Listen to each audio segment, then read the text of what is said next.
Assalamualaikum warahmatullahi wabarakatuh. Perkenalkan, nama saya Laini Marlina dari Prodi Hukum Tata Negara Fakultas Syariah dengan NPM 2321020066 dengan mata kuliah Fikih Munakahat, dosen pengampu Bapak Dr. Herpin Yoki Pradikta MHI. Baik, di sini saya akan menjelaskan pengertian talak. Talak berasal dari bahasa Arab, yaitu kata talak, artinya lepasnya suatu ikatan perkawinan dan berakhirnya hubungan perkawinan. Menurut istilah syarak, talak adalah melepas tali perkawinan dan mengakhiri hubungan suami istri. Talak merupakan salah satu sebab putusnya perkawinan. Jadi, talak adalah menghilangkan ikatan perkawinan sehingga setelah hilangnya ikatan perkawinan itu, istri tidak lagi halal bagi suaminya. Menurut Wahbah Al-Zuhaili, setidaknya ada dua alasan mengapa hak talak berada di tangan laki-laki. Satu, perempuan perasaannya sangat halus sehingga dikhawatirkan gampang menjatuhkan talak akibat terbawa perasaan. Dua, talak berimplikasi terhadap kewajiban yang bersifat materi seperti penyegaraan, pembayaran mahar, atau bila mahar belum dibayar, nafkah selama masa iddah yang harus diberikan kepada istri yang ditalak, serta mut'ah, pasangan karena talak. Kewajiban materi ini dianggap tidak layak dibebankan kepada seorang perempuan. Hukum talak dapat berbeda sesuai dengan situasi dan kondisi masing-masing sebagai berikut. A. Wajib jika terjadi perselisihan antara suami istri secara terus-menerus dan tidak dapat diselesaikan melalui dua orang hakam. B. Haram menjatuhkan talak ketika istri sedang haid atau suci yang sudah dicampuri. Sebuah riwayat menyebutkan bahwa Nabi memerintahkan Ibnu Umar untuk kembali kepada istrinya karena menceraikan istrinya dalam keadaan haid. C. Sunnah, yaitu bila istrinya tidak patuh pada hukum Allah SWT seperti meninggalkan sholat sementara suami tidak mampu memaksanya. D. Mubah jika ada alasan tertentu seperti buruknya perilaku istri, buruknya perlakuan terhadap suami, dan lain-lain. E. Makruh menjatuhkan talak tanpa ada alasan yang jelas, namun tidak dikhawatirkan akan berbuat zina jika terjadi perceraian. Makruh adalah hukum asal talak. Ada beberapa alasan yang dibenarkan untuk terjadinya talak, antara lain: A. Tidak terciptanya rasa cinta antara keduanya sehingga terjadi pergaulan yang tidak baik. B. Perilaku buruk istri dan atau suami. C. Pembangkangan istri terhadap suami. D. Perilaku zalim suami terhadap istri. E. Suami atau istri tidak mampu menjalankan kewajiban.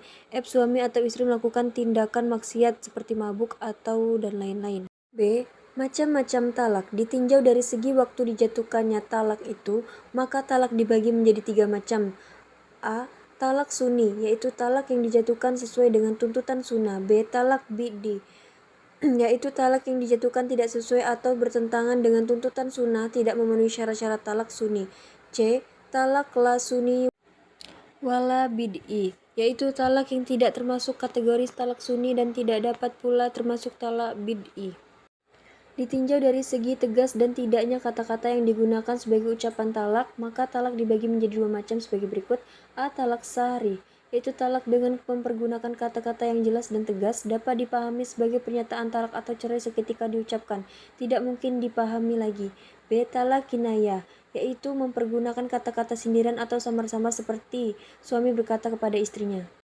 C. Syarat dan rukun talak. Rukun talak menurut Hanafiyah hanya satu, yakni lafaz talak, sementara menurut jumhur ada 5, yakni suami yang menjatuhkan talak, istri yang ditalak, sigat, dan ada kehendak menjatuhkan talak. Adapun syarat sah menjatuhkan talak adalah: pertama, talak hanya dapat dijatuhkan oleh suami atau yang mewakili yang balik, berakal, dan tidak dalam paksaan. Kedua, ada kehendak menjatuhkan talak. Dalam hal ini seorang sengaja mengucapkan lafaz-lafaz talak sesuai maknanya sekalipun tanpa didahului niat. Ketiga, sasaran talak adalah istri yang sedang terikat pernikahan sekalipun belum terjadi segama atau sedang menjalani masa iddah talak raji. Keempat, ada hubungan pernikahan sah antara laki-laki dan perempuan tersebut. Kelima, lafaz talak harus mengandung makna pelepasan ikatan nikah secara sharih, jelas dan tegas, yakni talak firak dan al-sharb, maupun kinayah, sindiran lafaz yang tidak perlu niat, sementara lafaz sindiran harus disertai niat untuk menjatuhkan talak. D. Hak talak. Masalah talak adalah masalah yang sangat rentan dengan perasaan dan sangat nestapa, sehingga dalam pemutusan masalah talak dibutuhkan pertimbangan yang matang. Ini semua tentunya peran pertimbangan nasional yang tentunya harus dikedepankan, yang demikian ini umumnya kurang dipunyai oleh perempuan. Dari itu tentunya logis apabila permasalahan talak yang dominan untuk menyikapinya adalah laki-laki. Maka dari itu Islam menetapkan bahwa talak adalah hak suami, sangatlah beralasan karena suami dipandang lebih mampu mengatasi kesulitan yang dihadapi di rumah tangga. Abul Ala Maududi dan Prof. Fazli Ahmed dalam bukunya The Laws of Marriage Divorce in Islam mengatakan bahwa di antara hak daripada suami terhadap istrinya adalah menceraikan istri yang tidak cocok untuk hidup bersama dengannya. Itulah penjelasan materi dasar saya akhiri. Terima kasih. Wabillahi taufiq wal hidayah. Wassalamualaikum warahmatullahi wabarakatuh.